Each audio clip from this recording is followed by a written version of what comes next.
ಕರಾವಳಿ ಕರ್ನಾಟಕದ ಒಂದು ಸಣ್ಣ ಹಳ್ಳಿಯಾದ ಕುಂದಾಪುರದ ಬಳಿಯ ತೋಟದ ಮನೆಯೊಂದರಲ್ಲಿ ಕತೆ ಆರಂಭವಾಗುತ್ತದೆ. ಅರ್ಜುನ್ 26 ವರ್ಷದ ಯುವಕ. ತನ್ನ ಜೀವನದಲ್ಲಿ ಸಾಫ್ಟ್ವೇರ್ ಇಂಜಿನಿಯರ್ ಆಗಿ ಬೆಂಗಳೂರಿನಲ್ಲಿ ಕೆಲಸ ಮಾಡ್ತಾನೆ. ಆದರೆ ಅವನ ಮನಸ್ಸು ಯಾವಾಗಲೂ ತನ್ನ ಹಳ್ಳಿಯ ಸರಳತೆ ಕಡೆಗೆ ಓಡಾಡುತ್ತಿರುತ್ತದೆ. ಅರ್ಜುನ್ ಅಣ್ಣ ರಾಘವ 30 ವರ್ಷದ ವ್ಯಾಪಾರಿ, ಕುಟುಂಬದ ಜವಾಬ್ದಾರಿಯನ್ನು ಹೊತ್ತವನು. ರಾಘವನಿಗೆ ಸಂಬಂಧ ಒಂದು ಖಚಿತವಾಗಿತ್ತು ಮತ್ತು ಕುಟುಂಬದವರು ಆ ಹುಡುಗಿಯನ್ನು ಭೇಟಿಯಾಗಲು ತಯಾರಿ ನಡೆಸುತ್ತಿದ್ದರು. ಅರ್ಜುನ್ಗೆ ಈ ಸಂಬಂಧದ ವಿಷಯದಲ್ಲಿ ಯಾವುದೇ ಆಸಕ್ತಿ ಇರಲಿಲ್ಲ. ಆದರೆ ಅವನ ತಾಯಿ ಸುಮಿತ್ರಾ, ನೀನು ಬಂದು ಹುಡುಗಿಯನ್ನು ಒಮ್ಮೆ ನೋಡು, ರಾಘವನ ಜೀವನದ ದೊಡ್ಡ ತೀರ್ಮಾನ ಇದೆ ಎಂದು ಒತ್ತಾಯಿಸ್ತಾಳೆ. ಅರ್ಜುನ್ ಮನಸ್ಸಿಲ್ಲದೆ ಮನಸ್ಸಿನಿಂದ ಕುಂದಾಪುರಕ್ಕೆ ಬಸ್ನಲ್ಲಿ ಪ್ರಯಾಣ ಬೆಳೆಸ್ತಾನೆ.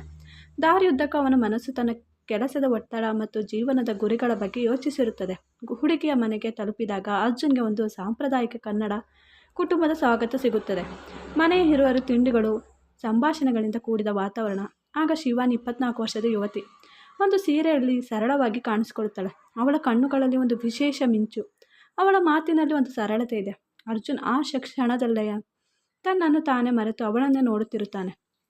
ಶಿವಾನಿಯ ಒಂದು ನಗು ಅವನ ಹೃದಯವನ್ನು ಕದಡುತ್ತದೆ. ಇವಳೇನಾ ನನ್ನ ಅಣ್ಣನಿಗೆ ಸಂಬಂಧವಾದ ಹುಡುಗಿ ಎಂದು ಅವನ ಮನಸ್ಸು ಗೊಂದಲಗೊಳ್ಳುತ್ತದೆ. ಆದರೆ ಆ ಕ್ಷಣದ ಸಂತೋಷ ಕ್ಷಣಿಕ. ಶಿವಾನಿ ತಂದೆ ರಾಘವನಿಗೆ ಶಿವಾನಿಯನ್ನು ಇಷ್ಟವಾಯಿತು. ಈ ಸಂಬಂಧ ಮುಂದುವರಿಯಲಿ ಎಂದು ಹೇಳಿದಾಗ ಅರ್ಜುನ ಮನಸ್ಸಿನಲ್ಲಿ ಒಂದು ಚಂಡಮಾರುತ ಶುರುವಾಗುತ್ತದೆ. ತನ್ನ ಅಣ್ಣನಿಗೆ ಈ ಸಂಬಂಧ ಖಚಿತವಾದರೂ ಅವನ ಹೃದಯ ಶಿವಾನಿಯ ಕಡೆಗೆ ಓಡುತ್ತದೆ. ಆ ರಾತ್ರಿ ಮನೆಗೆ ವಾಪಸ್ ಬಂದ ಅರ್ಜುನ್ ತನ್ನ ತೋಳಲಾಟವನ್ನು ಯಾರೊಂದಿಗೂ ಹಂಚಿಕೊಳ್ಳದೆ ಮೌನವಾಗಿ ತನ್ನ ಕೋಣೆಯಲ್ಲಿ ಕುಳಿತುಕೊಳ್ಳುತ್ತಾನೆ. ಅರ್ಜುನ ಜೀವನದಲ್ಲಿ ಒಂದು ಹೊಸ ತಿರುವು ಆರಂಭವಾಗುತ್ತದೆ. ಶಿವಾನಿಯ ಚಿತ್ರ ಆಗಾಗ ಅವನ ಕಣ್ಣ ಮುಂದೆ ಕಾಣಿಸುತ್ತದೆ. ಅವಳ ಮಾತು, ನಗು, ಸರಳತೆ ಅವನನ್ನು ಕಾಡುತ್ತದೆ. ಆದರೆ ಒಂದೇ ಕುಟುಂಬದಲ್ಲಿ ತನ್ನ ಅಣ್ಣನಿಗೆ ಸಂಬಂಧವಾದ ಹುಡುಗಿಯ ಬಗ್ಗೆ ಈ ಭಾವನೆ ತಪ್ಪು ಎಂದು ಅವನಿಗೆ ತಿಳಿಯುತ್ತದೆ. ನಾನಿದನ್ನು ಮರೆಯಬೇಕು ಎಂದು ಅವನು ತನ್ನನ್ನು ತಾನೇ ಒತ್ತಾಯಿಸಿಕೊಳ್ಳುತ್ತಾನೆ. ಬೆಂಗಳೂರಿಗೆ ವಾಪಸ್ ಬಂದ ಅರ್ಜುನ್ ತನ್ನ ಕೆಲಸದಲ್ಲಿ ತೊಡಗಿಕೊಳ್ಳಲು ಪ್ರಯತ್ನಿಸುತ್ತಾನೆ. ಆದರೆ ಶಿವಾನಿಯ ನೆನಪುಗಳು ಅವನನ್ನು ಬಿಡುವುದಿಲ್ಲ. ಒಂದು ದಿನ ಅವನ ಗೆಳೆಯ ಸುನಿಲ್ ಅವನ ಮೌನವನ್ನು ಗಮನಿಸಿ, ಏನಾಯಿತು ಅರ್ಜುನ್, ಯಾಕೆಷ್ಟು ಚಿಂತೆಯಲ್ಲಿದ್ದೀಯಾ ಎಂದು ಕೇಳುತ್ತಾನೆ. ಅರ್ಜುನ್ ತನ್ನ ಒಳಗಿನ ಭಾವನೆಗಳನ್ನು ಯಾರೊಂದಿಗೂ ಹಂಚಿಕೊಳ್ಳಲಾಗದೆ, ಏನಿಲ್ಲ, ಕೆಲಸದ ಒತ್ತಡ ಎಂದು ಸುಳ್ಳು ಹೇಳುತ್ತಾನೆ. ಇದೇ ಸಮಯದಲ್ಲಿ ರಾಘವನಿಗೆ ಶಿವಾನಿಯ ಕುಟುಂಬದಿಂದ ಮದುವೆಗೆ ದಿನಾಂಕವನ್ನು ಚರ್ಚಿಸಲು ಕರೆ ಬರುತ್ತದೆ. ರಾಘವ ತನ್ನ ತಮ್ಮನಾದ ಅರ್ಜುನ್ಗೆ ಫೋನ್ ಮಾಡಿ, ನೀನು ಬಂದು ಎಲ್ಲವನ್ನು ಒಮ್ಮೆ ಚರ್ಚಿಸೋಣ ಎಂದು ಹೇಳುತ್ತಾನೆ. ಅರ್ಜುನ್ ಮನಸ್ಸಿಲ್ಲದಿದ್ದರೂ ಅವನು ಕುಂದಾಪುರಕ್ಕೆ ಮತ್ತೊಮ್ಮೆ ಹೋಗಲು ಒಪ್ಪಿಕೊಳ್ಳುತ್ತಾನೆ. ಆದರೆ ಈ ಬಾರಿ ಅವನ ಮನಸ್ಸಿನಲ್ಲಿ ಒಂದು ಗುರಿ ಇರುತ್ತದೆ. ಶಿವಾನಿಯನ್ನು ಇನ್ನೊಮ್ಮೆ ಭೇಟಿಯಾಗಿ ತನ್ನ ಭಾವನೆಗಳನ್ನು ಖಚಿತಪಡಿಸಿಕೊಳ್ಳುವುದು. ಕುಂದಾಪುರಕ್ಕೆ ತಲುಪಿದಾಗ ಶಿವಾನಿಯ ಕುಟುಂಬದವರು ಅರ್ಜುನ ಕುಟುಂಬಕ್ಕೆ ಆತ್ಮೀಯ ಸ್ವಾಗತವನ್ನು ಕೊಡುತ್ತಾರೆ. ಶಿವಾನಿ ಈ ಬಾರಿ ಅರ್ಜುನೊಂದಿಗೆ ಸ್ವಲ್ಪ ಹೆಚ್ಚು ಮಾತನಾಡುವ ಅವಕಾಶ ಪಡೆಯುತ್ತಾಳೆ. ಅವಳು ತನ್ನ ಕಾಲೇಜ್ ಜೀವನ, ಕನಸುಗಳು ಮತ್ತು ಸಾಹಿತ್ಯದ ಬಗ್ಗೆ ಮಾತನಾಡುತ್ತಾಳೆ. ಅರ್ಜುನ್ ಆಕೆಯ ಮಾತುಗಳಿಂದ ಮತ್ತಷ್ಟು ಆಕರ್ಷಿತವಾಗುತ್ತಾನೆ. ಆದರೆ ರಾಘವನ ಜೊತೆಗಿನ ಆಕೆಯ ಸಂಭಾಷಣೆಯನ್ನು ಕಂಡಾಗ ಅವನ ಮನಸ್ಸಿನಲ್ಲಿ ಒಂದು ಗೊಂದಲ ಶುರುವಾಗುತ್ತದೆ. ಶಿವಾನಿಗೆ ರಾಘವನನ್ನು ಇಷ್ಟವೇ, ಇದು ನನ್ನ ಒಂಟಿ ಭಾವನೆವೇ? ಅರ್ಜುನ ಒಳಗಿನ ಸಂಘರ್ಷ ತೀವ್ರವಾಗುತ್ತದೆ. ಶಿವಾನಿಯೊಂದಿಗಿನ ಕೆಲವು ಕ್ಷಣಗಳು ಅವನಿಗೆ ಒಂದು ಭರವಸೆಯನ್ನು ಕೊಡುತ್ತವೆ. ಆದರೆ ರಾಘವನೊಂದಿಗಿನ ಆಕೆಯ ಸಂಬಂಧವು ಅವನಿಗೆ ನಿರಾಶೆಯನ್ನು ತರುತ್ತದೆ. ಒಂದು ದಿನ ಶಿವಾನಿಯ ಕುಟುಂಬದವರು ಒಂದು ಸಣ್ಣ ಔತಣಕೂಟವನ್ನು ಏರ್ಪಡಿಸ್ತಾರೆ. ಈ ಸಂದರ್ಭದಲ್ಲಿ ಅರ್ಜುನ್ ಮತ್ತು ಶಿವಾನಿಗೆ ಒಟ್ಟಿಗೆ ಕೆಲವು ಕೆಲಸಗಳನ್ನು ಮಾಡುವ ಅವಕಾಶ ಸಿಗುತ್ತದೆ. ಅವರು ಒಟ್ಟಿಗೆ ಹೂವಿನ ಗಿಡಗಳನ್ನು ಜೋಡಿಸುವಾಗ ಶಿವಾನಿ, ನೀವು ತುಂಬ ಶಾಂತ ಸ್ವಭಾವದಂತೆ ಕಾಣುತ್ತೀರಿ ಅರ್ಜುನ್, ಆದರೆ ನಿಮ್ಮ ಕಣ್ಣುಗಳಲ್ಲಿ ಏನೋ ಒಂದು ಚಿಂತೆ ಇದೆ ಎಂದು ಹೇಳ್ತಾಳೆ. ಈ ಮಾತು ಅರ್ಜುನನ ಕದಡುತ್ತದೆ. ಇವಳಿಗೆ ನನ್ನ ಒಳಗಿನ ಭಾವನೆ ತಿಳಿದಿದೆಯೇ ಎಂದು ಅವನು ಯೋಚಿಸ್ತಾನೆ. ಆದರೆ ಅವನಿಗೆ ತನ್ನ ಭಾವನೆಗಳನ್ನು ತೆರೆದುಕೊಳ್ಳಲು ಧೈರ್ಯವಿರುವುದಿಲ್ಲ. ಆ ರಾತ್ರಿ ಔತಣಕೂಟದ ನಂತರ ಶಿವಾನಿ ಒಂದು ಕವಿತೆಯನ್ನು ಓದುತ್ತಾಳೆ. ಆ ಕವಿತೆಯ ಸಾಲುಗಳು ಪ್ರೀತಿಯ ತೋಳಲಾಟವನ್ನು ವಿವರಿಸುತ್ತದೆ ಮತ್ತು ಅರ್ಜುನ್ಗೆ ಆ ಕವಿತೆ ತನ್ನದೇ ಕಥೆಯಂತೆ ಕಾಣುತ್ತದೆ. ಅರ್ಜುನ್ ತನ್ನ ಕುಟುಂಬಕ್ಕೆ ತಿಳಿಯದಂತೆ ಶಿವಾನಿಯೊಂದಿಗೆ ಇನ್ನಷ್ಟು ಸಮಯ ಕಳೆಯಲು ಒಂದು ಯೋಜನೆಯನ್ನು ಹಾಕಿಕೊಳ್ಳುತ್ತಾನೆ. ಆದರೆ ರಾಘವನ ಸ್ನೇಹಿತನೊಬ್ಬ ಶಿವಾನಿಯನ್ನು ರಾಘವನಿಗಿಂತ ಬೇರೆ ಯಾರಿಗಾದರೂ ಇಷ್ಟವಾದರೆ ಅದು ಕುಟುಂಬಕ್ಕೆ ದೊಡ್ಡ ಸಮಸ್ಯೆಯಾಗಬಹುದು ಎಂದು ತಮಾಷೆಯಾಗಿ ಹೇಳುವುದನ್ನು ಅರ್ಜುನ್ ಕೇಳಿಸಿಕೊಳ್ಳುತ್ತಾನೆ. ಈ ಮಾತು ಅವನನ್ನು ಇನ್ನಷ್ಟು ಗಾಬರಿಗೊಳಿಸುತ್ತದೆ.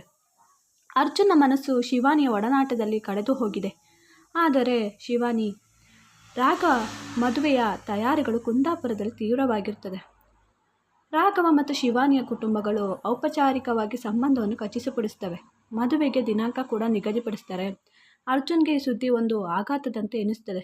ಶಿವಾನಿಯೊಂದಿಗೆ ತನ್ನ ಭಾವನೆಗಳನ್ನು ಒಪ್ಪಿಕೊಳ್ಳಲು ಧೈರ್ಯವಿರುವುದಿಲ್ಲ ಅವನಿಗೆ. ಅವನು ತನ್ನನ್ನು ತಾನೇ ಕೆಲಸದಲ್ಲಿ ತೊಡಗಿಸಿಕೊಳ್ಳುತ್ತಾನೆ. ಆದರೆ ಶಿವಾನಿಯ ಕುಟುಂಬದಿಂದ ಒಂದು ಆಮಂತ್ರಣ ಬರುತ್ತದೆ. ಮದುವೆಗೆ ಮೊದಲು ಒಂದು ಸಣ್ಣ ಕಾರ್ಯಕ್ರಮಕ್ಕೆ ಅರ್ಜುನನ್ನು ಕರೆಯಲಾಗುತ್ತದೆ. ಕಾರ್ಯಕ್ರಮದಲ್ಲಿ ಶಿವಾನಿ ಅರ್ಜುನನಿಗೆ ಒಂಟಿಯಾಗಿ ಮಾತನಾಡುವ ಅವಕಾಶ ಪಡೆಯುತ್ತಾಳೆ. ನೀವು ಯಾಕೆ ಇಷ್ಟು ಶಾಂತವಾಗಿದ್ದೀರಿ? ನಾನು ಏನಾದರೂ ತಪ್ಪು ಮಾಡಿದ್ದೇನೆಯೇ ಎಂದು ಆಕೆ ಕೇಳುತ್ತಾಳೆ. ಶಿವಾನಿಯ ಆ ನೇರ ಪ್ರಶ್ನೆ ಅರ್ಜುನನ್ನು ಕದಡುತ್ತದೆ. ಅವನಿಗೆ ತನ್ನ ಪ್ರೀತಿಯನ್ನು ಒಪ್ಪಿಕೊಳ್ಳಲು ಇದು ಸರಿಯಾದ ಸಮಯವೇ ಎಂದು ಗೊಂದಲ ಒಳಗಾಗುತ್ತಾನೆ. ಆದರೆ ರಾಘವನ ನೆನಪು ಅವನನ್ನು ಮತ್ತೊಮ್ಮೆ ತಡೆಯುತ್ತದೆ. ನಾನು ಕೆಲಸದ ಒತ್ತಡದಲ್ಲಿದ್ದೇನೆ ಎಂದು ಅವನು ಸುಳ್ಳು ಹೇಳ್ತಾನೆ ಅವಳ ಜೊತೆ. ಶಿವಾನಿಯ ಕಣ್ಣುಗಳಲ್ಲಿ ಒಂದು ಸಣ್ಣ ನಿರಾಸೆ ಕಾಣುತ್ತದೆ. ಆದರೆ ಆಕೆ ನಗುತ್ತಾಳೆ ಮತ್ತು ವಿಷಯವನ್ನು ಬದಲಿಸ್ತಾಳೆ. ಆ ರಾತ್ರಿ ರಾಜುನ್ ತನ್ನ ಗೆಳೆಯ ಸುನೀಲ್ಗೆ ತನ್ನ ಭಾವನೆಗಳನ್ನು ತೆರೆದುಕೊಳ್ಳುತ್ತಾನೆ. ಸುನೀಲ್, ನಿನ್ನ ಭಾವನೆಗಳನ್ನು ಶಿವಾನಿಗೆ ಹೇಳದಿದ್ದರೆ ನೀನು ಜೀವನ ಪೂರ್ತಿ ಪಶ್ಚಾತ್ತಾಪ ಪಡೆಯುತ್ತೇವೆ. ಆದರೆ ರಾಘವನ ಬಗ್ಗೆ ಯೋಚಿಸು, ಇದು ಕುಟುಂಬದಲ್ಲಿ ದೊಡ್ಡ ಸಮಸ್ಯೆ ಆಗಬಹುದು ಎಂದು ಎಚ್ಚರಿಕೆ ನೀಡ್ತಾನೆ. ಅರ್ಜುನ್ ತನ್ನ ಹೃದಯದ ಒಳಗಿನ ಯುದ್ಧದಲ್ಲಿ ಸಿಲುಕಿಕೊಂಡು ಒಂದು ತೀರ್ಮಾನಕ್ಕೆ ಬರುತ್ತಾನೆ. ಶಿವಾನಿಗೆ ತನ್ನ ಭಾವನೆಗಳನ್ನು ಹೇಳದೆ ರಾಘವನ ಮದುವೆಯನ್ನು ಒಪ್ಪಿಕೊಂಡು ಮುಂದುವರಿಯುವುದು. ಆದರೆ ಈ ತೀರ್ಮಾನ ಅವನನ್ನು ಒಳಗಿನಿಂದ ಕೊರೆಯುತ್ತದೆ. ಮದುವೆಗೆ 1 ತಿಂಗಳು ಬಾಕಿ ಇರುವಾಗ ಶಿವಾನಿಯ ಕುಟುಂಬದಿಂದ ಒಂದು ಆಘಾತಕಾರಿ ಸುದ್ದಿ ಬರುತ್ತದೆ. ಶಿವಾನಿ ರಾಘವನೊಂದಿಗೆ ಸಂಬಂಧವನ್ನು ಮುರಿಯಲು ತೀರ್ಮಾನಿಸಿದ್ದಾಳೆ. ಕಾರಣವನ್ನು ಯಾರಿಗೂ ಸ್ಪಷ್ಟವಾಗಿ ತಿಳಿಸದ ಶಿವಾನಿ, ನನಗೆ ಇನ್ನಷ್ಟು ಸಮಯ ಬೇಕು, ಇದು ನನ್ನ ಜೀವನದ ದೊಡ್ಡ ತೀರ್ಮಾನ ಎಂದು ಹೇಳ್ತಾಳೆ. ಈ ಸುದ್ದಿ ಅರ್ಜುನ ಕುಟುಂಬದಲ್ಲಿ ಗೊಂದಲವನ್ನು ಉಂಟು ಮಾಡುತ್ತದೆ. ರಾಘವ ಆಘಾತಗೊಂಡರೂ ಶಿವಾನಿಯ ತೀರ್ಮಾನವನ್ನು ಅವನು ಗೌರವಿಸ್ತಾನೆ. ಅವಳಿಗೆ ಖುಷಿಯೇ ಮುಖ್ಯ ಎಂದು ಅವನು ತನ್ನ ತಾಯಿಗೆ ಹೇಳ್ತಾನೆ. ಅರ್ಜುನ್ ಈ ಸುದ್ದಿಯನ್ನು ಕೇಳಿದಾಗ ಒಂದು ಭಾಗದಲ್ಲಿ ಆಶಾದಾಯಕನಾಗುತ್ತಾನೆ, ಆದರೆ ಇನ್ನೊಂದು ಭಾಗದಲ್ಲಿ ಗೊಂದಲಗೊಳಗಾಗುತ್ತಾನೆ. ಶಿವಾನಿಯ ಈ ತೀರ್ಮಾನದ ಹಿಂದಿನ ಕಾರಣವೇನು? ಅವನ ಭಾವನೆಗಳಿಗೆ ಇದು ಯಾವುದೇ ಸಂಬಂಧವಿದೆಯೇ? ಒಂದು ದಿನ ಶಿವಾನಿಯಿಂದ ಅರ್ಜುನ್ಗೆ ಒಂದು ಪತ್ರ ಬರುತ್ತದೆ. ಅದರಲ್ಲಿ, ನಾನು ಒಂದು ತೀರ್ಮಾನಕ್ಕೆ ಬರಲು ನಿನ್ನ ಸಹಾಯ ಬೇಕು, ಕುಂದಾಪುರದ ದೇವಸ್ಥಾನದ ಬಳಿ ಭೇಟಿಯಾಗೋಣ ಎಂದು ಬರೆಯುತ್ತಿರುತ್ತದೆ. ಅರ್ಜುನ ಹೃದಯ ಒಡ್ಡುತ್ತದೆ. ಇದು ತನ್ನ ಜೀವನದ ಒಂದು ದೊಡ್ಡ ತಿರುವಾಗಬಹುದು ಎಂದು ಅವನಿಗೆ ಅನಿಸುತ್ತದೆ. ದೇವಸ್ಥಾನದ ಬಳಿ ಭೇಟಿಯಾದಾಗ ಶಿವಾನಿ ಅರ್ಜುನ್ಗೆ ತನ್ನ ಒಳಗಿನ ಭಾವನೆಗಳನ್ನು ತೆರೆದುಕೊಳ್ಳುತ್ತಾನೆ.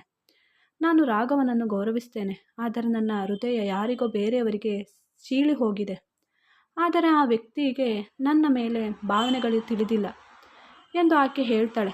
ಅರ್ಜುನ್ ತನ್ನ ಹೃದಯದ ಭಾರವನ್ನು ಇಳಿಸಿಕೊಂಡು ಆ ವ್ಯಕ್ತಿ ನಾನೇ ಆಗಿದ್ದರೆ ಎಂದು ಕೇಳುತ್ತಾನೆ.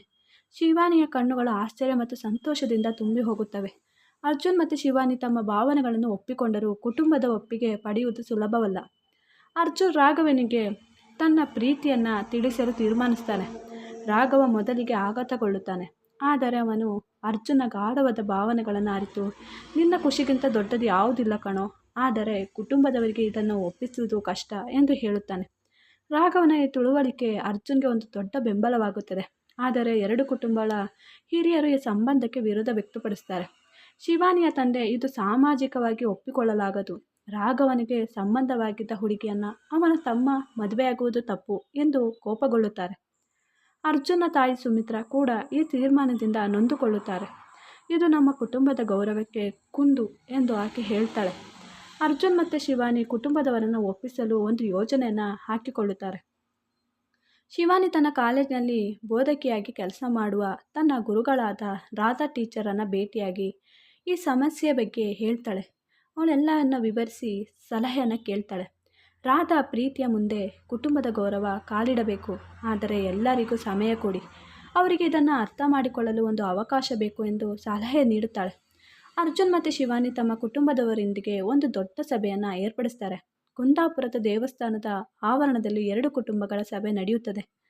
ಅರ್ಜುನ್ ತನ್ನ ಭಾವನೆಗಳನ್ನು ಎಲ್ಲರ ಮುಂದೆ ಹೇಳ್ಕೊಳ್ಳುತ್ತಾನೆ ಮತ್ತು ತನ್ನ ಭಾವನೆಗಳನ್ನು ತೆರೆದುಕೊಟ್ಟುತ್ತಾನೆ.